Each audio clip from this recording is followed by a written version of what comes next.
ബഹുമാനപ്പെട്ട അധ്യക്ഷൻ ശ്രീ സദാനന്ദ മാസ്റ്റർ, ഈ മണ്ഡലത്തിലെ സ്ഥാനാർത്ഥിയായ ശ്രീ സുരേഷ് ഗോപി, മറ്റ് വേദിയിലുള്ള സുഹൃത്തുക്കൾ, സദസ്സിലുള്ള സുഹൃത്തുക്കൾ, എല്ലാവർക്കും എൻ്റെ വിനീതമായ നമസ്കാരം. ഇന്ന് നമ്മൾ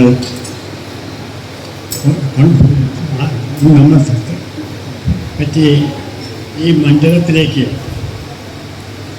എന്തെല്ലാം വികസനങ്ങൾ വേണ്ടി വരും, എന്തെല്ലാം നമ്മൾ വിട്ടുപോയിട്ടുണ്ട്, അതെങ്ങനെ കൊണ്ടുവരാൻ സാധിക്കും, പ്രത്യേകിച്ച് നമ്മുടെ സ്ഥാനാർത്ഥിയാൽ സുരേഷ് ഗോപി വഴിക്ക് എന്തെല്ലാം സാധ്യതയാവും ഇതിനെപ്പറ്റിയുള്ള ഡിസ്കസ് ചെയ്യുന്ന ഒരു കൂട്ടായ്മയാണിത്. അതിന് നിങ്ങളെല്ലാവരെയും ഞാൻ സ്വാഗതമായി സ്വാഗതം ചെയ്യുന്നു. ഞങ്ങളുടെ അഭ്യർത്ഥനയനുസരിച്ച് നിങ്ങളെല്ലാവർക്കും അന്ന് കൂടിയതിൽ ഞാൻ പ്രത്യേകിച്ച് എന്ന് പറഞ്ഞുകൊണ്ട് നമുക്കൊരു കാര്യം ആലോചിക്കുന്നത് എന്തെന്നാൽ 10 കൊല്ലം മുമ്പേ ഇന്ത്യ പറയുന്ന രാജ്യം ഈ ലാസ്റ്റ് 10 കൊല്ലത്തിനുള്ളിൽ വികസിതമായ ഒരു ഭാഗം എങ്ങനെയായി, അതിനെപ്പറ്റി ഞാൻ വിസ്തരിക്കാൻ പോകില്ല. പക്ഷെ എല്ലാവർക്കും അത് ബോധ്യമായിട്ടുള്ള സംഗതിയാണ്. ഭാരതം തീരെ കഴിഞ്ഞ 10 കൊല്ലത്തിനുള്ളിൽ. ഇത് പല കാര്യങ്ങളും പല സ്ഥലത്തും നോക്കിയാൽ തന്നെ ഭാരതത്തിലുള്ള ആൾക്കാർക്ക് മാത്രമല്ല, ലോകം മുഴുവൻ ഇത് അക്സെപ്റ്റ് ചെയ്ത സംഗതിയാണ്. ഭാരതം പണ്ട് 11ാം സ്ഥാനത്ത് നിൽക്കുമ്പോൾ വളർച്ചയിൽ ഇപ്പോൾ 4ാം സ്ഥാനത്ത് വന്നു കഴിഞ്ഞു. അടുത്ത തന്നെ 3ാം സ്ഥാനത്തേക്ക് എത്തുമെന്നാണ് എല്ലാവരും പ്രതീക്ഷിക്കുന്നത്. 2047 ആകുമ്പോഴേക്കും ഭാരതം ഫുള്ളി ഡെവലപ്പ് കൺട്രി ആയിട്ട് വരും എന്നാണ് നമ്മുടെ പ്രധാനമന്ത്രിയുടെ വിഷൻ. അദ്ദേഹം അതിനു വേണ്ടിയാണ് ശ്രമിക്കുന്നത്. പ്രത്യേകിച്ച്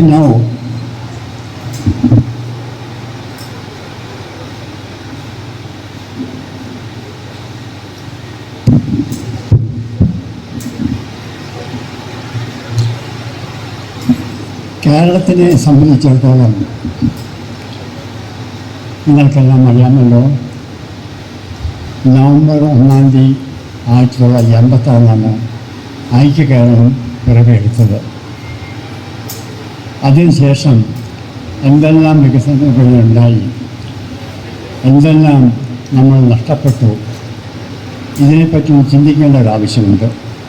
കാരണം എല്ലാവരും വിചാരം കേരളം വളരെ പുരോഗമിച്ച ഒരു സംസ്ഥാനമാണ്. പലരും പറയുന്നത് നമ്പർ 1 കേരളം പലർക്കും. ഇതൊരു യാഥാർത്ഥ്യമായ സംഗതിയല്ല. ഇതിന് പ്രധാന കാരണം നമുക്ക് പുറം രാജ്യങ്ങളിൽ നിന്ന് വരുന്ന 80,900 കോടി രൂപ എല്ലാ കൊല്ലം നമ്മുടെ മക്കളും സഹോദരന്മാരും മറ്റും പുറത്ത് പോയി സമ്പാദിച്ച് ഇവിടേക്ക് അയക്കുന്ന ഒരു പണത്തിൻ്റെ അടിസ്ഥാനത്തിൽ മാത്രമാണ് കേരളം ഈ സ്ഥലത്ത് നിൽക്കുന്നത്. ശരിക്കും നോക്കിയിട്ടുണ്ടെങ്കിൽ കേരളത്തെ സംബന്ധിച്ചിടത്തോളം ഇത് വളരെ ശോചനീയമായ ഒരു അവസ്ഥയാണ്. കേരളത്തിൽ വരുന്ന എല്ലാ കാര്യങ്ങളും കേരളത്തിൽ പുറത്തുനിന്ന് വരണം. നമ്മുടെ അരി, ഭക്ഷ്യസാധനങ്ങൾ, പച്ചക്കറികൾ, കോഴിമുട്ട, മാംസം, പിന്നെ എണ്ണ, ഇവിടെ നാളികേരം മുടങ്ങുന്ന സംസ്ഥാനമാണ് ശരി, എണ്ണ പുറത്തുനിന്ന് വരണം. ഇലക്ട്രിസിറ്റി 80% ഓഫ് ദ ഇലക്ട്രിസിറ്റി നമുക്ക് വേണ്ട പുറത്തുനിന്ന് വരണം. എല്ലാ സംഗതികളും നിത്യജീവിതത്തിന് വേണ്ട എല്ലാ സംഗതികളും നമ്മൾ മറ്റ് സംസ്ഥാനങ്ങളെ ആശ്രയിച്ചിട്ടാണ് ഇരിക്കുന്നത്. പക്ഷെ എല്ലാവരുടെയും വിചാരം കേരളം അവിടെ പുരോഗമിച്ചിട്ടുള്ളത്. ഇത് തീരെ ഉള്ള സംഗതിയല്ല. ഈ കഴിഞ്ഞ 68 കൊല്ലമായി ഈ LDFും UDFും മാറി ഭരിച്ച് കേരളത്തെ സ്ഥിരീകരിക്കുന്നത്. ഇത് ഒരു ലിറ്റപ്പ് ഗ്ലാസ് ഹൗസ് മാതിരിയാണ്. ആ ലൈറ്റ് എന്ന് വേണമെങ്കിൽ പോകും. ഈ 80,000 കോടി റുപ്യ എല്ലാ കൊല്ലം കൂടെ വരുന്നുണ്ടല്ലോ, അത് നിന്ന് കഴിഞ്ഞാൽ കേരളം അധപതിക്കുകയും ചെയ്യും. അതിനു വേണ്ടിയിട്ടാണ് രാജ്യത്തിൻ്റെ പല ഭാഗത്ത് നടക്കുന്ന വികസനങ്ങളും പുരോഗതികളും കേരളത്തിലേക്ക് കൊണ്ടുവരേണ്ട വളരെ ആവശ്യമാണ്. അതിനു വേണ്ടിയിട്ടാണ് നമ്മൾ നോക്കേണ്ടത്, എങ്ങനെ അത് കൊണ്ടുവരാൻ സാധിക്കും. ഇന്ന് ശരിക്കും പറയുകയാണെങ്കിൽ നമ്മുടെ പഠിക്കൽ പല വികസനങ്ങളും വന്ന് നിൽക്കുന്നുണ്ട്. പക്ഷെ ആ വാതിൽ തുറന്നാൽ അത് ഉള്ളിലേക്ക് കയറ്റാൻ നമുക്ക് സാധിക്കുന്നില്ല. എന്നെ സംബന്ധിച്ചോളം ഈ കാര്യത്തിൽ ഞാൻ വളരെ ഒരു ഡിസപ്പോയിൻമെൻറ്റ് ചെയ്തെത്തിയ ഒരു മനുഷ്യനാണ്. ഒരു 5-8 കൊല്ലം മുമ്പ് കേരളത്തിൽ തുടങ്ങിയ പല വികസനങ്ങളും പല ഡെവലപ്മെൻറ്റ്സും അത് നിർത്തി ഇറങ്ങിപ്പോകുന്ന അവസ്ഥ എനിക്കുണ്ടായിട്ടുണ്ട്. പ്രത്യേകിച്ച് നമുക്കറിയാം കൊച്ചി മെട്രോ, DMRC ഇല്ലെങ്കിൽ കൊച്ചി മെട്രോ വരുന്ന കാര്യം ബോധ്യമുണ്ടോ? DMRC വന്നുകൊണ്ട് അത് വന്നു. കോഴിക്കോട് ലൈറ്റ് മെട്രോനെ പറ്റി എല്ലാ സ്ഥലങ്ങളും എല്ലാം റിപ്പോർട്ട് സമർപ്പിച്ച് ഓഫീസ് സെറ്റപ്പായി ആൾക്കാരെ നിർത്തി വർക്ക് സ്റ്റാർട്ട് ചെയ്തതാണ്. അതുപോലെ കോഴിക്കോട് മെട്രോ എല്ലാം സാധിച്ച് ഡീറ്റെയിൽ റിപ്പോർട്ട് ഉണ്ടാക്കി വർക്ക് സ്റ്റാർട്ട് ചെയ്യുന്ന സമയത്ത് വേണ്ട DMRC ഇവിടെ ആവശ്യമില്ല, എല്ലാം ഞങ്ങൾ തന്നെ ചെയ്യും, ഞങ്ങൾക്കതിൻ്റെ PWD എന്നെല്ലാം വലിയ വീരവാദം പണിക്കിട്ട് DMRC പുറത്താക്കി. അതുപോലെ തന്നെ ആ സമയത്ത് ഞങ്ങൾ ഒരു high speed railway line project report ഉണ്ടാക്കിയതാണ്. വളരെ അത് ഇപ്പോഴത്തുള്ള KLA പ്രോജക്റ്റായിട്ട് യാതൊരു ബന്ധവുമില്ല. ആ പ്രോജക്റ്റ് നിർത്തിവെച്ചു. പിന്നെ കേരളത്തിൽ വളരെ ആവശ്യമായ റെയിൽവേ പ്രോജക്ട്സ് പലതും തുടങ്ങി വെച്ചു, അത് നിർത്തിവെപ്പിച്ചു. പ്രത്യേകിച്ച് നിലമ്പൂർ നഞ്ചമ്പൂർ റെയിൽവേ ലൈൻ അത് വരാമെങ്കിൽ കേരളത്തിന് മൈസൂരിലേക്ക് ഇപ്പോൾ 400 കിലോമീറ്ററിൻ്റെ റെയിൽ ഡിസ്റ്റൻസ് സേവിങ് ഉണ്ടാവും. നിങ്ങൾ ആലോചിച്ച് നോക്കൂ, അതും നിർത്തിവെപ്പിച്ചു. ഇങ്ങനെ പല പ്രോജക്റ്റും വക്കത്ത് വെച്ചിട്ട് നിർത്തിവെച്ച് പോയിരിക്കുകയാണ്. ഇങ്ങനെയുള്ള പ്രോജക്റ്റ് പലതും നമുക്ക് വളരെ ആവശ്യമാണ്. അതിൽ ചില പ്രോജക്റ്റിനെ പറ്റി ഞാൻ പ്രത്യേകിച്ച് പറയാൻ ആഗ്രഹിക്കുന്നുണ്ട്. കാരണം ഈ പ്രോജക്റ്റുകൾ വരണമെങ്കിൽ നമ്മുടെ പ്രതിനിധി സെൻട്രൽ ഗവൺമെൻറ്റായിട്ട് വളരെ സഹായിച്ച് അധ്യാപകരുടെ അനുഗ്രഹം വാങ്ങി ഈ പ്രോജക്റ്റുകളെല്ലാം ഇവിടെ കൊണ്ടുവരുന്നതാണ്. ഇതെല്ലാം അതിൻ്റെ detail studies, surveys, detail project റിപ്പോർട്ടൊക്കെ ഉണ്ടാക്കി വന്നുകൊണ്ടിരിക്കുകയാണ്. അതിൽ പ്രധാനപ്പെട്ടത് ഗുരുവായൂർ തിരുനാവായി റെയിൽവേ ലൈൻ. ഈ റെയിൽവേ ലൈൻ ഞാൻ റെയിൽവേ ബോർഡ് മെമ്പറായിരിക്കുമ്പോൾ അന്ന് 1990 സാക്ഷരമായ വർഷമാണ്. ഇതുവരെ ചെയ്യാൻ പറ്റിയില്ല. ആ റെയിൽവേ ലൈൻ വരികയാണെങ്കിൽ കേരളത്തിൽ എന്തെല്ലാം ഗുണങ്ങളുണ്ട്. അത് വരികയാണെങ്കിൽ നമ്മുടെ തൃശ്ശൂരിൽ കോഴിക്കോട്ടുള്ള ഡിസ്റ്റൻസ് ഏകദേശം 10 കിലോമീറ്റർ കുറയും. ആ റെയിൽവേ ലൈൻ വരികയാണെങ്കിൽ ജേർണി ടൈം അബൌട്ട് സാധാരണ ട്രെയിനാണെങ്കിൽ half an hour, Vande Bharat ട്രെയിനാണെങ്കിൽ 1 അവർ സേവിക്കാൻ സാധിക്കും. ഈ വർക്ക് സാങ്ഷനായിട്ട് അത് നിർത്തിവെപ്പിച്ചു. അന്നത്തെ അഹമ്മദ് ഡെപ്യൂട്ടി മിനിസ്റ്റർ അദ്ദേഹമാണ് നിർത്തിവെപ്പിച്ചത്. കഴിഞ്ഞ 24 കൊല്ലമായിട്ട് അത് അണിയിട്ടില്ല. ഈ പ്രോജക്റ്റ് എടുക്കണം വളരെ പിന്നെയും സ്റ്റാർട്ട് ചെയ്തിരുന്നത്. അതിൻ്റെ സർവേ നടക്കുന്നുണ്ട്, സർവേ കഴിഞ്ഞു. ഇപ്പം നമ്മൾ ആലോചിക്കുന്നത് ഗുരുവായൂർ തിരുനാവായി ലൈൻ, അത് ഇപ്പം തന്നെ ഡബിൾ ലൈൻ, അത് വന്ദേ ഭാരത് ട്രെയിൻസിന് 160 കിലോമീറ്റർ പോകാനുള്ള സർവീസിനായിട്ട് ഹൈസ്പീഡ് ലൈനായിട്ട് അത് കൊണ്ടുവരുന്ന ഏർപ്പാടാണ് ചെയ്തിട്ടുള്ളത്. ഈ പ്രോജക്റ്റ് ക്യാൻസൽ ചെയ്തിട്ടില്ല റെയിൽവേ ബോർഡ് ഇപ്പോഴും. അത് ഫ്രീസ് ചെയ്ത് വെച്ചിരിക്കുകയാണ്. എന്ന് വേണമെങ്കിൽ അതൊക്കെ ഡീക്രീസ് ചെയ്തിട്ട് വർക്ക് സ്റ്റാർട്ട് ചെയ്യാൻ സാധിക്കും. അതിൻ്റെ ഒപ്പം തന്നെ തൃശ്ശൂർ ഗുരുവായൂർ ലൈൻ ഇപ്പോൾ സിംഗിൾ ലൈനാണ്. അത് ഡബിൾ ലൈൻ ആക്കിയിട്ട് ഹൈസ്പീഡ് ലൈൻ ആക്കിയിട്ട് കൊണ്ടുപോകുന്ന അതിനുള്ള ഏർപ്പാടുകളുണ്ട്. തൃശ്ശൂർ ആൾക്കാർക്ക് പ്രത്യേകിച്ച് ആവശ്യമുള്ള സാധനം ഒരു പ്രോജക്റ്റ് തൃശ്ശൂർ കൊച്ചി അല്ലെങ്കിൽ ഷൊർണൂർ കൊച്ചി ഒരു ഹൈസ്പീഡ് റെയിൽവേയിലാണ്. ഇപ്പോഴത്തെ റെയിൽവേ ലൈൻ അത് 80 കിലോമീറ്ററാണ് അതിൻ്റെ സ്പീഡ് ലിമിറ്റ്. അതുപോലെ എല്ലാ ട്രെയിനും വളരെ സ്ലോ ആയിട്ടാണ് പോകുന്നത്. അത് ലാസ്റ്റ് ട്രെയിൻ അത് ഇൻട്രൊഡ്യൂസ് ചെയ്യാൻ തുടങ്ങിയില്ലേ. അതിനായിട്ട് ഇപ്പോൾ ഹൈ സ്പീഡ് ഞാൻ പറഞ്ഞത് 150 കിലോമീറ്റർ സ്പീഡുള്ള ഒരു ലൈൻ ഷൊർണൂർ ടു കൊച്ചി ഒരു 3rd and 4th ലൈനായിട്ട് പുതിയൊരു അലൈൻമെൻറ്റ് അതിനുള്ള സർവേ നടക്കുന്നുണ്ട്. സർവേ കംപ്ലീറ്റ് ചെയ്യുന്നു. അതിൻ്റെ ഡീറ്റെയിൽ പ്രോജക്റ്റ് ആയിട്ടുണ്ട്. ആ പ്രോജക്റ്റ് വരാണെങ്കിൽ തൃശ്ശൂരിൽ നിന്ന് കൊച്ചിയിലേക്ക് ഹാഫ് ആൻ അവർ മതി. തൃശ്ശൂരിൽ നിന്ന് നമുക്ക് എയർപോർട്ടിലേക്ക് പോകണമെങ്കിൽ 20 മിനിറ്റ്സേ ഉള്ളൂ ആ ലൈൻ വരാണെങ്കിൽ. ഇങ്ങനെ വളരെ വളരെ ആവശ്യമായ ലൈനുകൾ നമ്മുടെ മുമ്പിൽ നിൽക്കുന്നുണ്ട്. അത് പക്ഷേ അതെങ്ങനെയെങ്കിലും അത് റിയലൈസ് ചെയ്യണം. അതാണ് ആവശ്യം. അതുപോലെ തന്നെ നമ്മുടെ നിലമ്പൂർ നിന്നിട്ട് റെയിൽവേ ലൈൻ, ആ റെയിൽവേ ലൈൻ വർക്ക് സാങ്ഷനാക്കി എല്ലാം ഏർപ്പാടുന്നത്. അത് സ്റ്റാർട്ട് ചെയ്യാനുള്ള സകല ഏർപ്പാടുന്നത് ഓഫീസ് സെറ്റപ്പ് ചെയ്തതാണ് 2016. അത് നമ്മൾ അന്നത്തെ LDF ഗവൺമെൻറ് നിർത്തിവെച്ചു.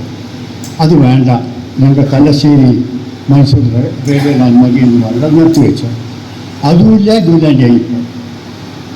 ആ ലൈനിൻ്റെ വർക്ക് ഇപ്പോൾ റീസ്റ്റാർട്ട് ചെയ്തിട്ടുണ്ട്. അതിന് സർവേ നടന്നുകൊണ്ടിരിക്കുന്നു. അത് വരികയാണെങ്കിൽ ഞാൻ പറഞ്ഞില്ലേ 400 കിലോമീറ്റർ റെയിൽ ഡിസ്റ്റൻസ് നമുക്ക് സേവ് ചെയ്യാൻ സാധിക്കും. വളരെ 8-10 മണിക്കൂർ യാത്രാ സമയം നമുക്ക് സേവ് ചെയ്യാൻ സാധിക്കും. ഇതുപോലെ പല സെൻട്രൽ ഗവൺമെൻറ് സ്കീംസും നമ്മുടെ വാദത്തിൽ വന്നിട്ടുണ്ട്. അതുകൊണ്ട് കയറ്റി വിടണം, അത്രേ ആവശ്യമുള്ളൂ.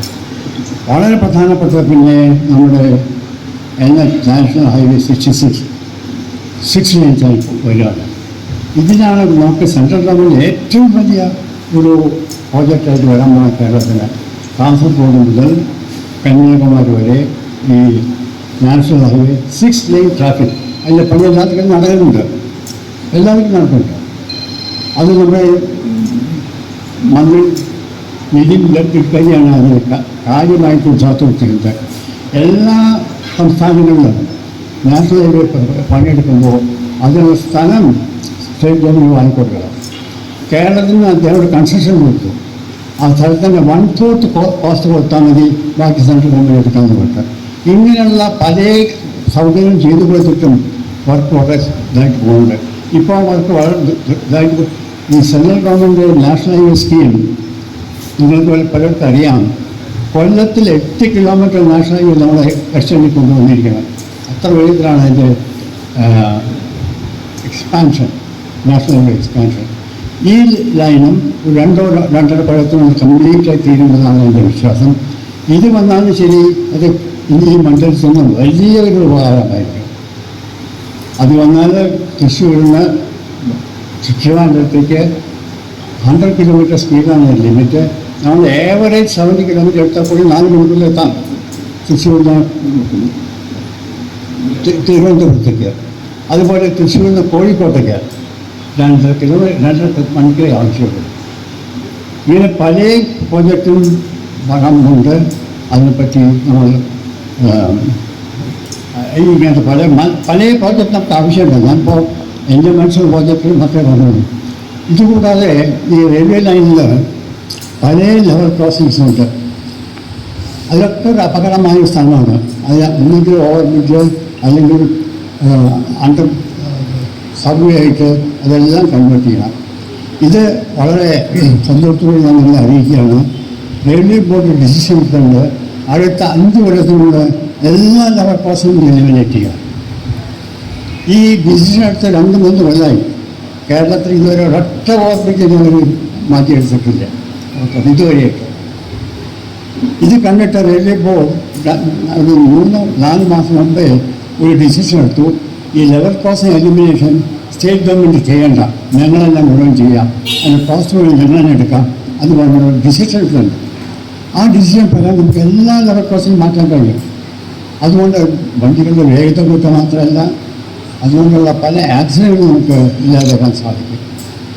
ഇങ്ങനെ പല കാര്യങ്ങളും നമുക്ക് ചെയ്തെടുക്കാനുണ്ട്.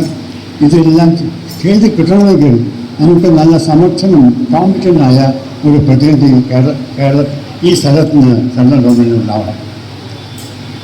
ആ നിലയ്ക്ക് നിങ്ങൾക്കെല്ലാം വളരെ ഇഷ്ടപ്പെട്ട സുരേഷ് ഗോപി ഇവിടെ വന്നിട്ടുണ്ട്. അദ്ദേഹം നിങ്ങളോട് സംസാരിക്കും.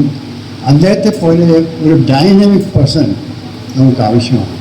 ഇവിടെ നിങ്ങൾക്ക് വികസനം വേണോ, അത് വേഗത്തിൽ പണി നടക്കണോ, ആ പണി നടക്കുന്നത് മാത്രമല്ല അതിലൊരു യാതൊരു അഴിമതിയില്ലാതെ നടക്കണോ, അതുപോലെ ഇമ്പോർട്ടൻ്റ് ആണ്.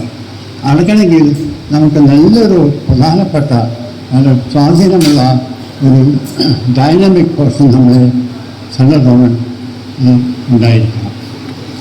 അദ്ദേഹം വന്നിട്ടുണ്ട്. അതെന്തായാലും അദ്ദേഹം പറയും. ഈ കാര്യങ്ങൾ നമ്മൾ തൽക്കാലം വെച്ചിട്ട് ഈ ഇന്നത്തെ ഈ ഫംഗ്ഷൻ ഇനോഗ്രേറ്റ് ചെയ്യാൻ എനിക്ക് വളരെ സന്തോഷമുണ്ട്. എല്ലാവർക്കും നന്ദി.